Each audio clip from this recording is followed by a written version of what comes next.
So, hello everyone. Welcome to another episode of Zdenek's English Podcast. And my guest today is really interesting. She is from Ireland and her name is Helena. Hi, Hello, everyone. Helena. Nice to meet you all. Nice to have you here on the podcast. How is it going? Fantastic. I'm happy to be here. Great. So this is a weird one because you used to be my manager. That is true. I used to be your manager in our language school jobs over the summer. Exactly. So my boss. Okay. Helena, you are an English teacher just like myself. I am. So, would you mind introducing yourself to us a little bit? So, I am an English teacher. I teach one-to-one and group lessons online. Um, I usually promote my stuff via Instagram. So, Learn English with Lena. And yeah, I've been doing that for a while now, about over a year. So I'm a relatively fresh English teacher, not like yourself, Stanik. You're so much younger than me, so it all Not makes sense. I'm getting into my English career. Mhm. Okay, and what is it like? So far, so good? So far, so good. Yeah, it's nice to have a couple of students in the evenings, and online teaching is just a great way to get yourself out there and push your boundaries and learn new things, which some classroom teachers might not get the opportunity to have. Exactly. Well, you probably know, or at least my listeners know, that I got into teaching online like literally when the pandemic happened. So for me, I had a different route. Like for you, this is the first thing you did, right? Mhm. Okay. And so we can find you at learn.english.with.lena, Lena. Um, so this is so you have Instagram, that's your main platform, but are you anywhere else or Just on Instagram for the moment. I might take a leaf out of your book and go to YouTube maybe sometime soon. But that's not in my immediate plan yet. okay. So how is like Instagram then? So well, are you familiar with like how I mean you were born you are from the TikTok generation, aren't you? Or are you is I'm a little bit older than the TikTok generation, but it's very similar to TikTok in that you're just Mm, creating reels. Like, unfortunately, now the way Instagram has gone, the algorithm only picks up these like 6 or 7 second videos. yep. So that's your main source of how you're going to promote yourself out there. That's right. I think they do this because they are competing with TikTok actually. I think Uh, so. yeah. You say unfortunately. So is there something else that you would prefer doing over this on Instagram? Not really, but it would be nicer to like create maybe like posts, creating posts that have a bit more kind of grammatical value. Um, but that's just me. Yeah, but it makes sense. Why would you do something that Yeah, exactly. Why would you do something that's no, not going to get seen? exactly you want to be more sort of focused on your aim, and in this Exactly. case it is you want to show yourself to your students or to your potential client, right? Exactly. Okay. Okay. So, what kind of reels do you record then? Would you like to tell us? I would mainly focus on like phrasal verbs or different ways to say things just for learners to try and think differently about the English language that they're using. Mhm. Um, so that would mostly be it. Okay, fantastic. So, everyone, if you want to follow Helena or Lena, which one do you prefer, Helena or Lena? I like Lena. I think it's got a Lena. nice ring to it. Yeah, but I have to learn to say that because I always used to call you Helena. Yes. Yes, no, my boss name is Helena, so I'm a bit more informal with my teaching. Okay, great. So once again, at learn.english .with.lena. That's your Instagram handle. Thank you. Okay, fantastic. Helena, so Lena, what are we going to talk about today? Well, I am Irish, so I would like to talk a little bit about that. I would promote coming to Ireland to learn English. I think it's a fantastic place. I Yeah. think our accents are a lot easier than the British accent sometimes, or difficult depending on where in the country that you go. But yeah, talk about And Ireland. yeah. And I also have to say that one of the great things is that you are still in Europe, in the European Union, unlike That's the true. UK. So that's like a massive, massive advantage, I think, for you and for anyone wanting to go to the British Isles, right? I would definitely agree with that. It's not as complicated anymore. I think after there was terrorist attacks in England, a lot of people kind of, for those who were sending younger students to Ireland, they decided, or to England, they decided that Ireland would be a better place to go, just a little bit safer. Kind of, we're neutral in every sort of geopolitical argument. Hmm. So when you're mentioning terrorist attacks, do you mean the ones that happened like in 2006? Because There oh, was the ones in Manchester in like 2018 or 19. okay, okay. So something Yeah, more recent, yeah, yeah. yeah. Okay, yeah. I think this is a big thing, yeah, because it's so much simpler to travel to Ireland for me and to work there, and free. What is it? Free movement of people, free movement of capital. Yeah, What free else movement is there? of trade as well. Yeah. So So it's exactly. better. And it's like, I don't know, Ireland is small, so there's that much more of a community feeling to it. Did you get that when Mhm. you were here? Yeah, yeah, yeah. No, absolutely. I mean, uh, summer school, as you know, the circumstance is that like you work 24/7, literally. So there's not much time to, sort of discover Ireland or get to That's know people. But I tried. I tried as much as I could. that's true. It was a full-on summer, but I guess that's what you're gonna get the year after, or the first year after everything had been closed for so long. Just everyone getting used to it, the backlash of not having staff. It's Oh, just we all felt it. yeah, yeah. Not enough teachers. I didn't even talk about this yet. On here on the podcast and on my YouTube channel. I haven't really talked about it. But It was a special number. It will go down in our memories. exactly. So I just want to say at this point that you are actually not the first person from Ireland on this podcast. I'm just gonna give a short list of people that have been on this podcast, and they are from Ireland. So the first person I talked to, I think, from Ireland was Ashling a few years ago, and then I had Radek on the podcast. Radek is from Poland, but he's been living in Ireland since he was 2. Mm. And I met him on my way back from Dublin, actually, on the airport. I got drunk, I got a few beers, was very chatty, and then on the plane, I met this cool guy. So later on, a few days later, I recorded a podcast with him. And then you may remember her from our summer job, Orla, Mhm. um, one of the teachers. We recorded a podcast about cooking because she loves cooking, and she's got an Instagram page about it.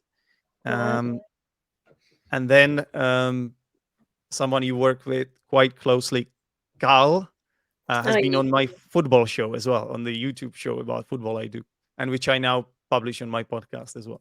And Wow. then there is you, Helena. You're So right. first of all, the Irish accent, yeah. So it is a bit different, but as you said, I don't think it's that difficult. If you have, like, there is a difference, isn't there? Like, Definitely.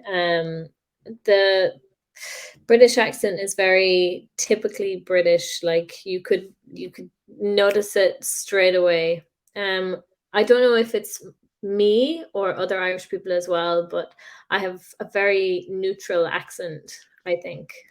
mhm, absolutely, yeah. It's very understandable. Like, you are also a teacher, so like that's probably why.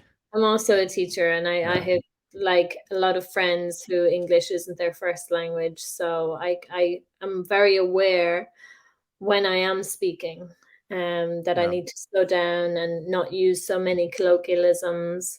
But Irish as a language, like there is Irish English. Like you think that you're learning British English, but there is Irish English.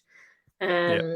A lot of Not people. Irish accent, listeners. That's something we have to establish. We're talking about the Irish language, which is different from English. Hi, I'm Matthias, and I like ETU Chamber because I think there are really nice people, and the atmosphere is overall really good. For more information about the Achievers Chamber, go to teachersdenek.com. The Irish language, which is different from English. Yeah. That's Mhm. true. Yeah, Irish language. It's like something that we learn. It's our second language is Right. Irish. English is our first language, but it's an Irish English. So it's kind of amalgamated. Like words Yeah. like crack, you know, Yeah. that's That's part Irish. of that. That's part of English, though. Like It's part of English, yeah. exactly.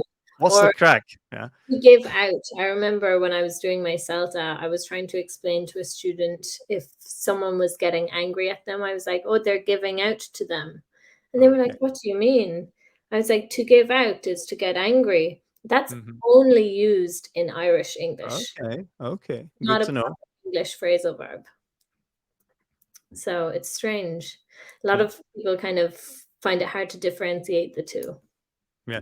You said that Irish is your second language, and you learned. I guess you learn it at school. But Yes. is it like this for everyone, or are there some people that have Irish as their first language? Is that even a thing? There are some people that have Irish as their first language in areas that we call the Gaeltacht. So there's different areas within Dublin, within Galway, Donegal, a lot along the west coast of Ireland. You find a lot of Gaeltacht areas where Mhm. Irish is their first language. Mm. Um, but you'll see on all of our signposts we have both English and Irish, or on anything that's official we have in English and Irish. Yeah. I remember I was on the bus when I was on the bus, and they were saying the names of the stations even in English and Irish. I Mhm. hope I remember it correctly, but Yeah, yeah. you do. Yeah, yeah, Yeah. everything like that. But there is only 2% of the population whose Irish is their first language. So it's not very many. But I think on Duolingo, like there's actually more people learning Irish on Duolingo than there are native Irish speakers in the world. Really? Yeah, Wow. it's Wow. interesting. I That think a is lot really of Americans who have like Irish heritage like to right, right. Because like kind of yeah, connect because with language. the Irish, they were the first um pilgrims, right? Or you know, Yes, the first settlers in the USA. in the USA. Yeah, Yeah. exactly. Okay, that makes sense. Yeah. A lot of people in the USA, they have these names like, oh, I can think of like there's this NHL play O'Reilly or Yeah, O something or O'Brien, and yeah. yeah, all Irish names. What does it mean? Oh, something. Why is it part of the name? Oh, I believe has something to do with the man. Like it comes from the father's side, and it's like oh burn. But you wouldn't have that with a woman. With a woman, you would have in Irish Okay. Keneela or something like that. I see. I see. So it's like Cool. it's coming from the father's name. Cool. So if we were to talk about the uh, Irish accent, not the Irish language, then so I guess the main difference would be that it's a rhotic accent, right? Yeah, you're right. So you pronounce your R's. Yes, we do. It's not What like Spanish or Portuguese or anything like that. Our R's are very prominent. and then there might be a few differences between vowels or something like that. Is there anything else we should I, mention? I We don't have believe to go into details or anything. I believe that we tend to overpronounce our vowels a good bit. That Mhm. would be especially where I'm from in Carlow. we overpronounce our vowels a lot. But there is various differences when you get to Ireland. There's like a Dublin accent. There's two types of Dublin accents. There's North Dublin and South Dublin. You Mhm. have Cork.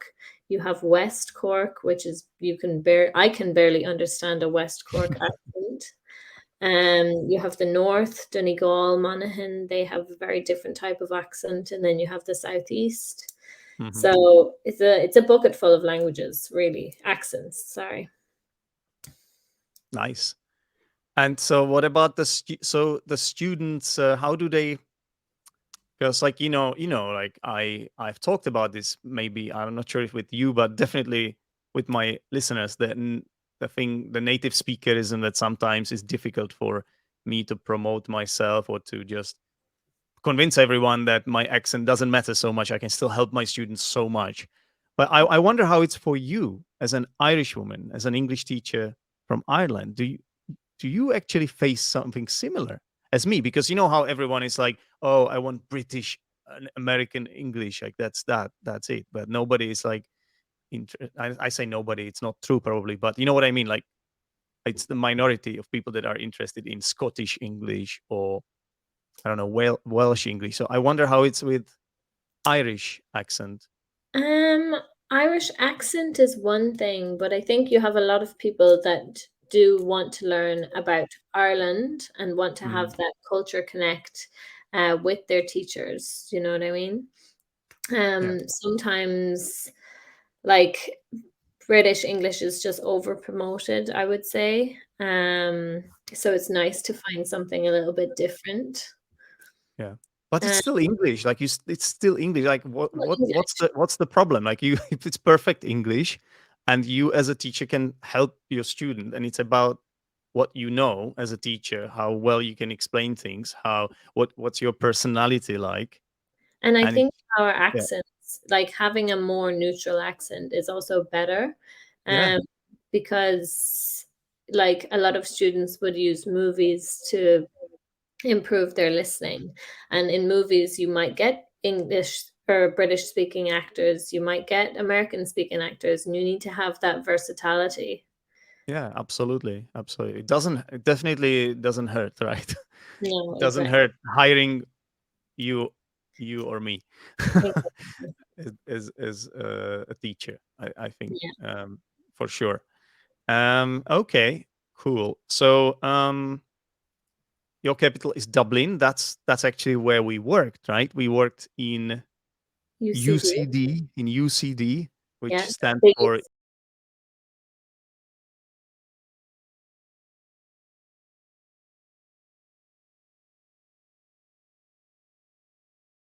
uni. the biggest college in Ireland. Uh-huh. So University. UCD stands for University College Dublin, right?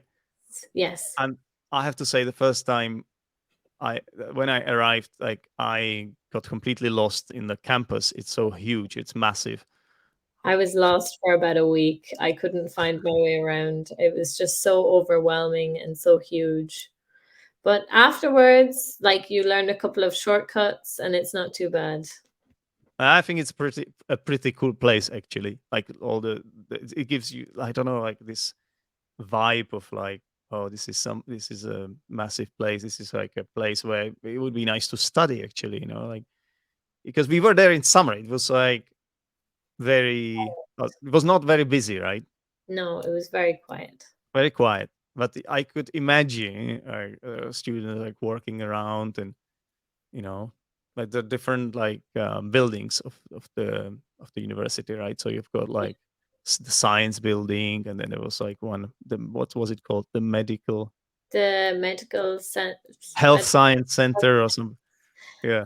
agricultural building, and Yeah. yeah, I know it was a nice campus, and Mm. they're building on extra accommodation for more students to be able to stay there this year soon. So that should be finished, I'd say, early 2023. Mhm. Wow, 2023. That's coming so close, isn't it? Ah, don't get me started on that. Time flies. Time flies. When you're having fun. Yeah. Exactly. So obviously, Dublin is not only UCD. So, what would be things that you would recommend to a tourist if they were to come to Dublin? Dublin is a very metropolitan city, I would say. You have a lot of things to do. It's very expensive. That's the only thing that I would say is a kind of a drawback. Um, you if you like food, it was a great place to go. There's a lot of like different types of food, not necessarily Irish food, but there's a huge Mexican community in Yeah. Dublin. So like there's a great Mexican place called El Grito. There's a lot of Brazilian places. The nightclubs have been taken over by our Brazilian residents. So like if you go to Dicey's on a Sunday night, they're just constantly playing reggaeton Hmm. if you're into that.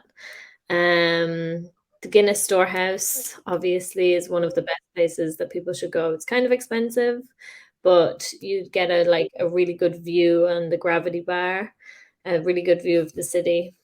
If you want a similar view of the city, you could just go upstairs the shopping center, Stephen's Green, and you can get a kind of like an aerial view just from the top car park up there. That's what I used to do with my students.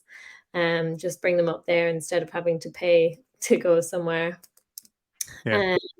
There's a lot of lovely Georgian parks in the Yeah. city center, like Ivy Gardens and Marion Square.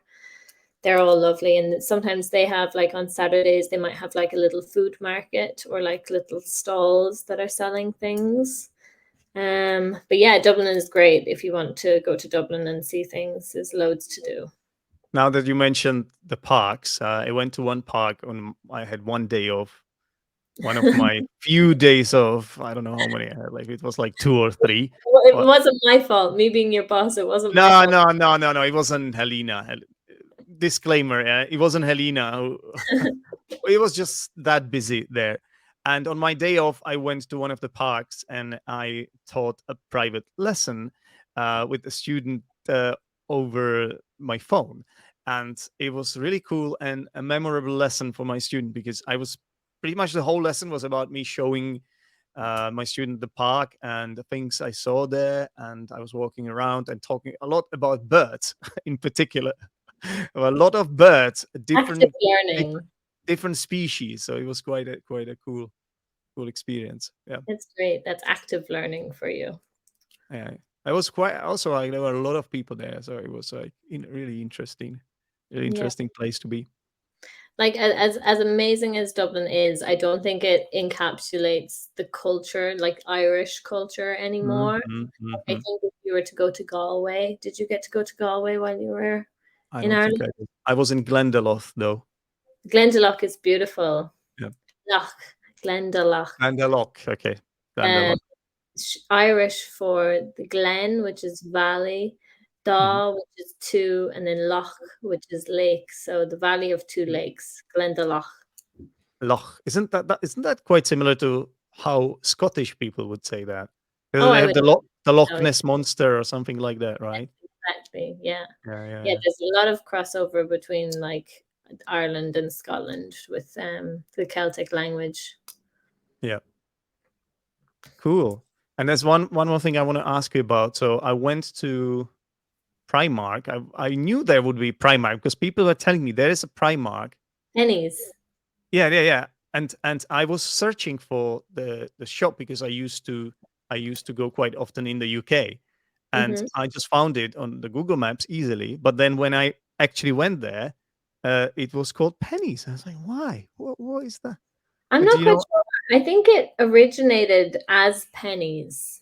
Like originally it was pennies, and then when the UK bought it, they called it Primark, and Ah, then since then it's been called Primark, but it's always been pennies here. yeah, yeah. But people refer to it as Primark, so it can be quite confusing True, for that's some. true. Or Primark. Some people Ah, mispronounce it as Primark. really? Okay. Yes. Okay, nice. So, but I think like we mentioned Dublin, which is the capital, right? That's the most populous uh, uh, place. But actually, like, at least for me, like the best thing about Ireland is like how green it is and the nature, and it's like for me personally, like I went to one other town, Glendalough, right? Is it a town? It's not a city, right? It's just a town, small Um, town. it's less than that. It's just a place. It's kind of like Oh, wouldn't even be a village, just like oh, okay. area. Yeah, But no one lives in Glendalough. at Glendalough, yeah, and it was so nice. Like there was a lake, a lot of like when we went through the forest, like it was so like I like photogenic, if I can describe it like that. Like you would always want to take photos of every Yeah. single place and selfies as well. Yeah. Yeah.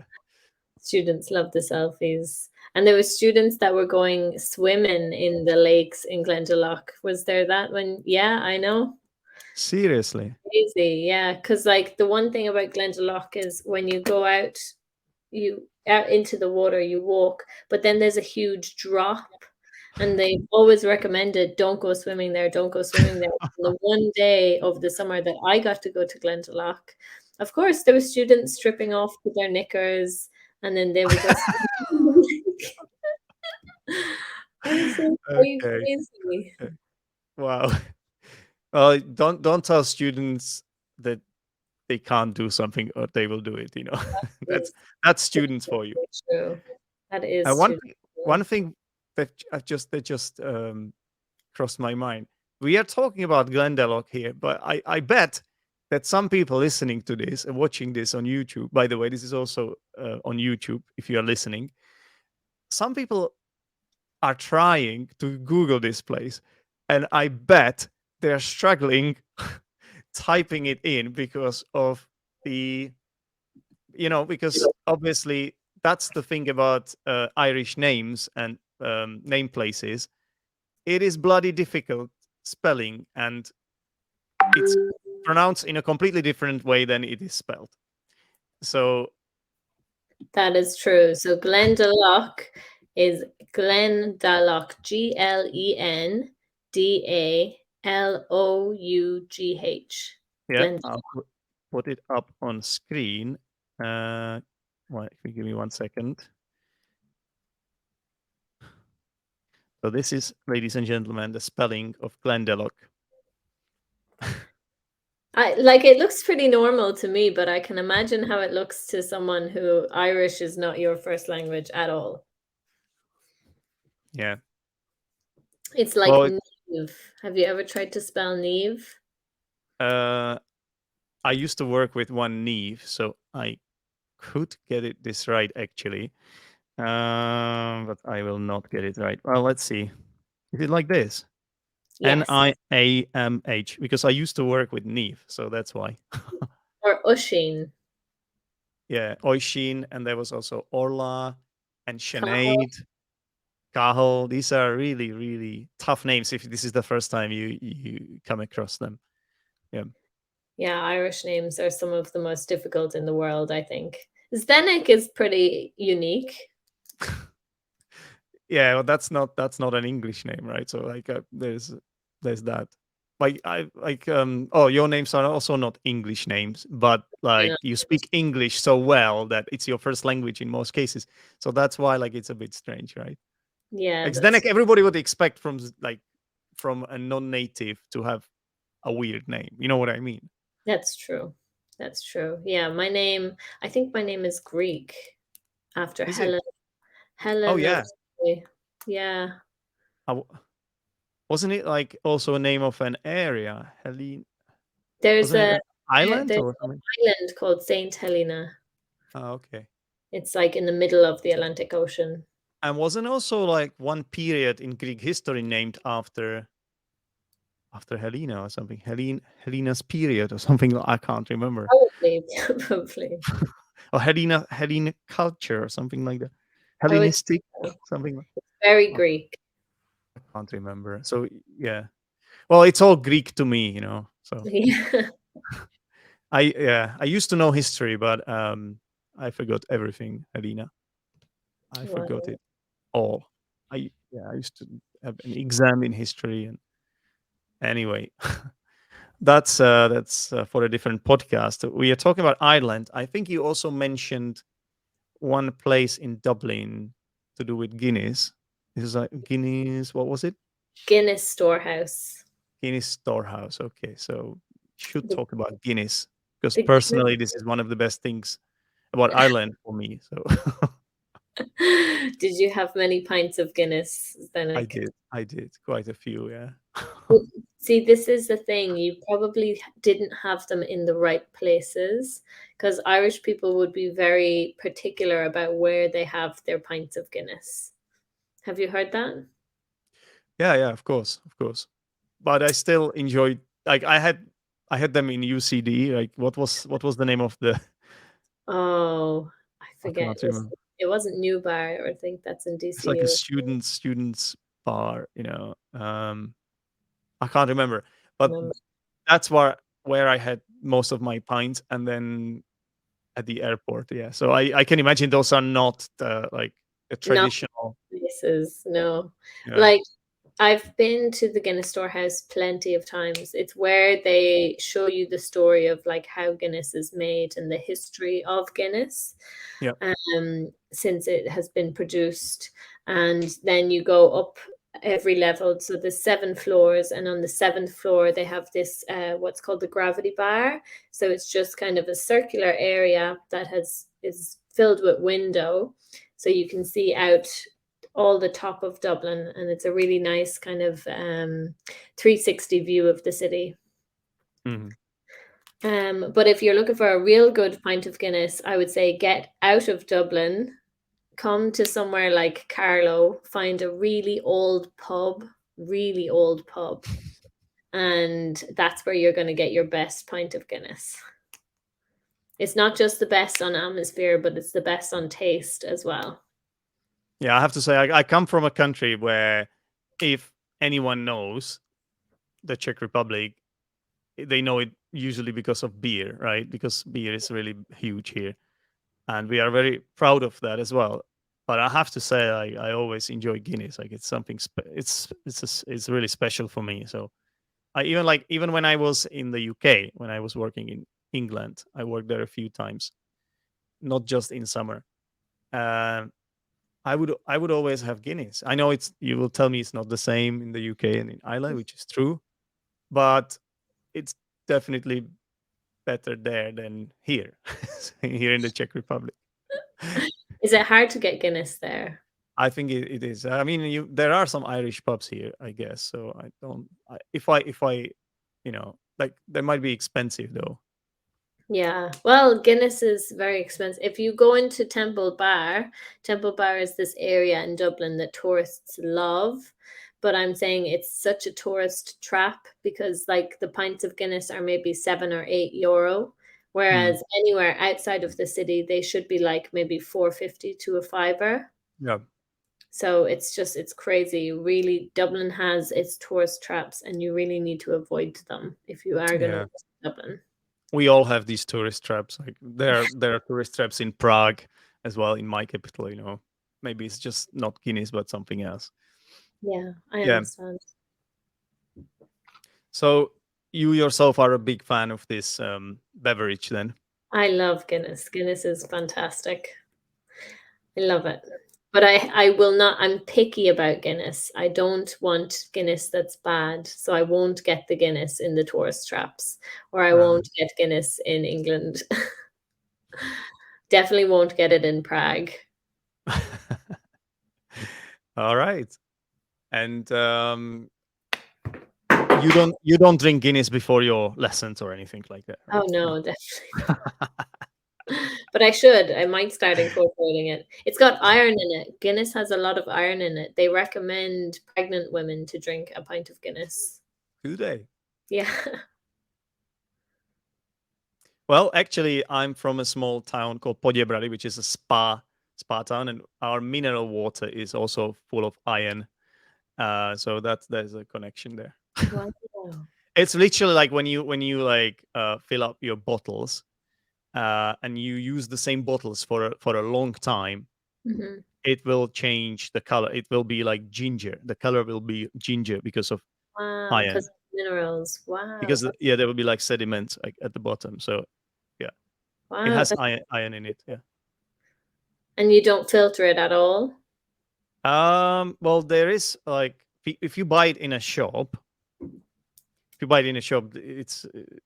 goes through that mineral water that is called Poděbratka, that goes through chemical process. Actually, I used to teach some people at that factory where they make that water. But if you go to like we've got a few like springs here, you go there and it's free, right? So everyone can get that water. It's nice, refreshing, sparkling, but also it's full of iron. So if some people drink it long term, is it a good thing? I don't know. A lot of iron in your body. Would you? An orange. And isn't it the same for Irish people when they drink a lot of Guinness? Aren't they going to become magnetic or something? Imagine be drawn to magnets. So I don't know. My goodness. So their face turns red anyway. Something is up. Exactly. Right. Obviously, one thing we should talk about is the Irish weather, which you already touched upon when you sort of you were saying it was a big thing that somebody was swimming in the lake. Yeah, which is cold, right? In Ireland. Freezing. Even in summer. Stagnant water is always going to be very cold. How cold? Like maybe like 2 or 3 degrees Celsius. Oh, yeah, I was wondering if that's Fahrenheit. Yeah, Celsius. Oh, really? Okay. 2 or 3 degrees even in summer. Even in summer, definitely. Seriously? The water temperature is freezing. But I love personally, I love going sea swimming, and that's go to the ocean and then swim, whether it's cold, whether it's warm. It's typically always cold, but yeah, it's a big thing that Irish people have gotten into since the pandemic. Yeah. Well, it must make you tough, really, because like how people, I don't know, like I think it's almost everywhere these days. Like they go swimming into almost like icy water just to toughen up. Yeah. Sorry? They say it's mindfulness. Mindfulness, yeah. Yeah, I think so. It's to do with getting your immune system built up. Yeah. You have like the Wim Hof method, which is a type of breathing. And then they say that if you do this type of breathing before plunging into freezing cold water, you won't feel how cold the water is. Okay. But I think it's true. Yeah. Oh. So Irish people, we're just putting hair on our chest all the time. Yeah. And like people take cold shower as well and all that. Yeah. But so in Ireland you don't have a choice, like if you want, because it's really cold there. I was surprised how cold it was in summer, I have to say. We had a few hot days. Yeah, we had a few hot days when there was a heat wave in Europe. Yeah. Most people, like in Italy, it would be like around 40. In France, I have one student from France, around 40, and they were melting literally. But in Ireland, we had like 26 max, but that's actually 27, 28. That's actually pretty unusual, right, for summer? Definitely. Our summers are pretty cold. Yeah. But it's like the wind is something, like once we don't have wind, it's fine. But like during the winter, it's so windy, and that wind is what we would call a skinner. It's like it would skin you alive. Like it's very cold. Yeah. So I don't know why I just underestimated it a little bit. I have to tell you, I didn't expect it to be that cold in Ireland. But then when I looked at the map, it's like in the same latitude. Is that called latitude, right? Mm-hmm. It's the same latitude as like Manchester and these places, right? Dublin. Yeah. I don't know what it is. Like maybe it's like the map distorts or something.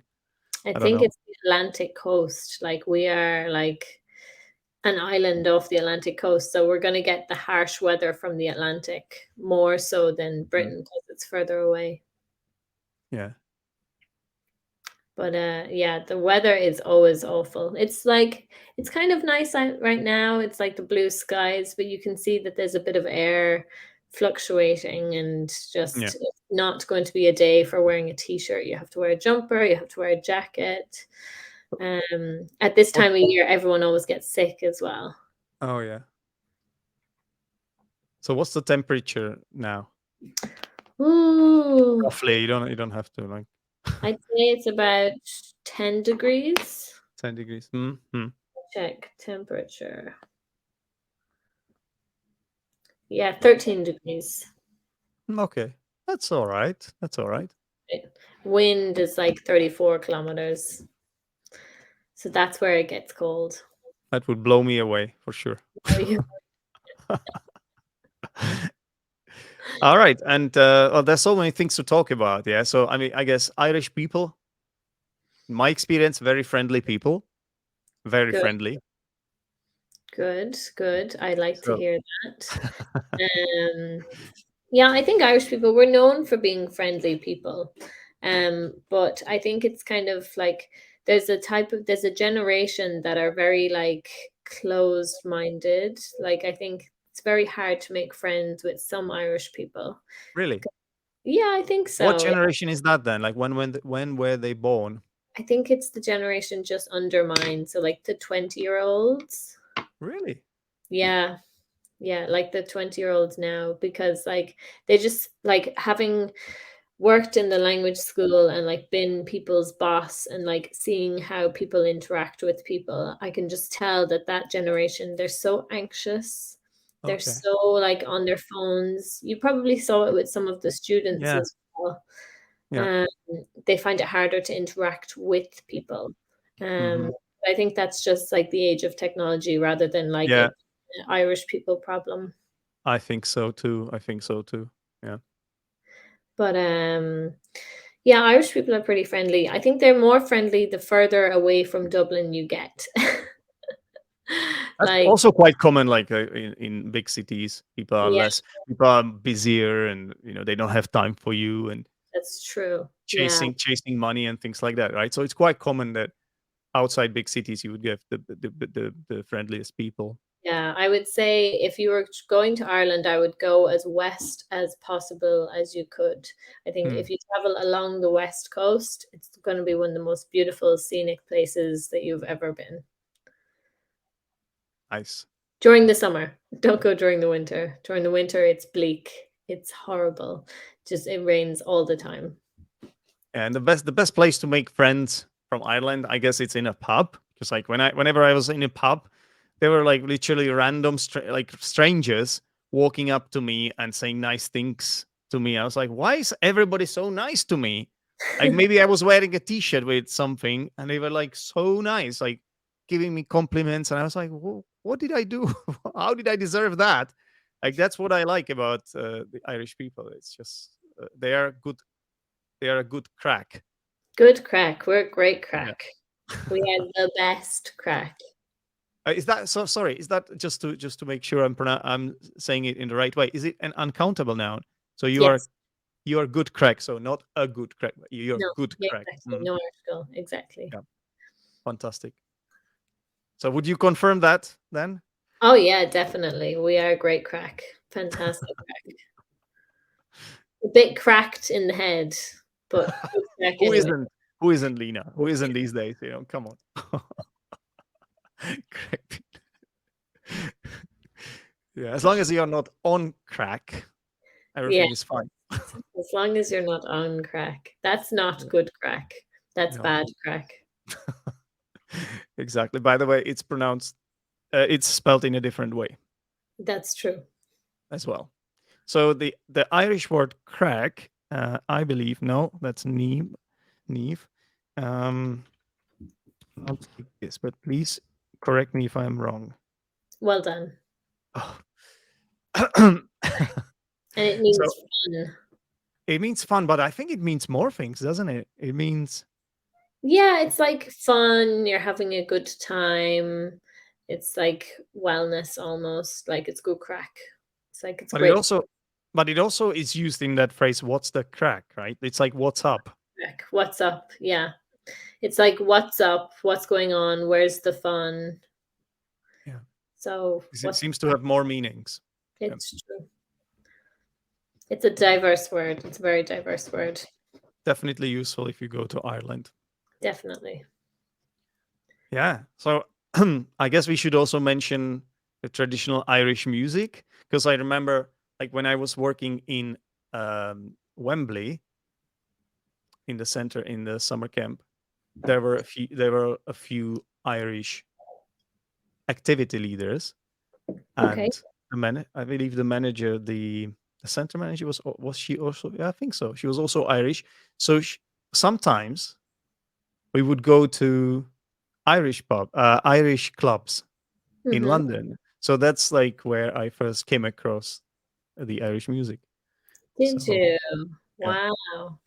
Irish music is very like intimate, I would say, is a good way to describe it. Like the musicians don't like standing up. They're just everyone's sitting down, everyone's very quiet.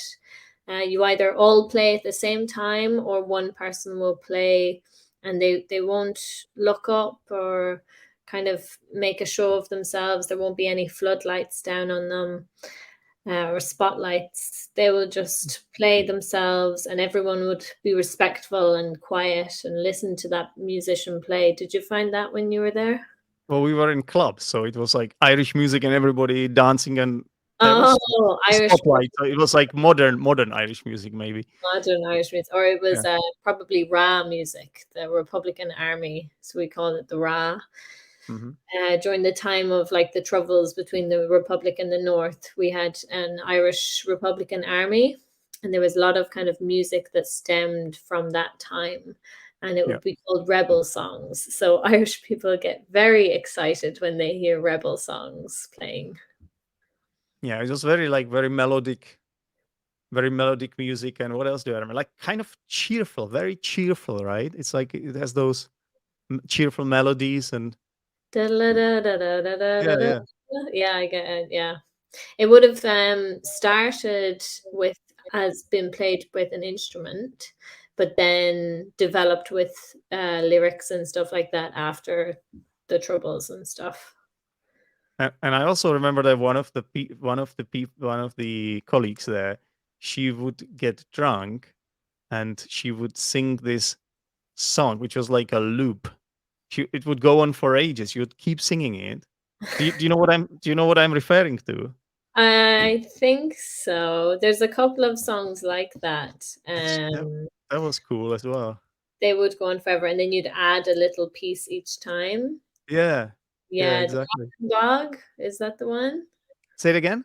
The Rattling Bog. Oh, Yeah, roll that rings a bell. down in the valley. Oh, yeah, Yeah, that's a good one. That's a good one. yeah. But you have to be really drunk for it because you have to go feather in the bird in the leaf and tree and tree da da da da da da da. Yeah, all I could do is just bob my head because like it was so hard for me to follow and to just learn it or anything. And I was drunk as well, so it was just That's when Irish English gets very hard, yeah. especially when people are drinking. Yeah. Well, it was nice. It was nice, and I did have an earworm a little bit after that. Yeah. Okay. So, do you think there is anything else, Lena, that we should mention? I mean, we probably just scratched the surface, really. But No, I think we got it good. If everyone like go to Dublin, maybe stay 3 days in Dublin. Don't go to Temple Bar. Try find some nice little quiet spots that are owned by non-native Irish people. I would definitely say that. Like go to Mhm. the Mexican places, go to the Turkish places. Like they have great food. Um, then get out of the city and go to the west because the west is best in my opinion. It's where you're gonna meet, like you're gonna see real Irish culture. Go to the Gaeltacht areas. The scenery is beautiful along the west. You got the Burren in Clare. You got the cliffs of Moher. You have in the north. You have the Black Stairs Mountains. Like it's beautiful. So I would definitely recommend that for anyone who's planning on going to Ireland. Yeah. Um, and yeah, Don't come, forget your come, camera, and yeah, also bring some warm clothes just warm in case. definitely layers, as we would say, bring layers. I hope you enjoy Guinness. I hope people try Guinness because it is a fantastic drink, as Zdenek has plenty of experience with. Big fan, I have to say. And yeah, just meet people. People are like just amazing wherever you can find them. That's true. Well, thank you very much, Lena, for being on this podcast. Once again, this is your Instagram at learn.english.with.lena for some educational videos. And so if you're learning English, why not follow Lena as well? Exactly. Thank you, Zdenek. Thanks very much for featuring on the podcast, Lena, and have good crack. We're going to have great crack now later. All right. Take care. Bye, Zdenek. Bye.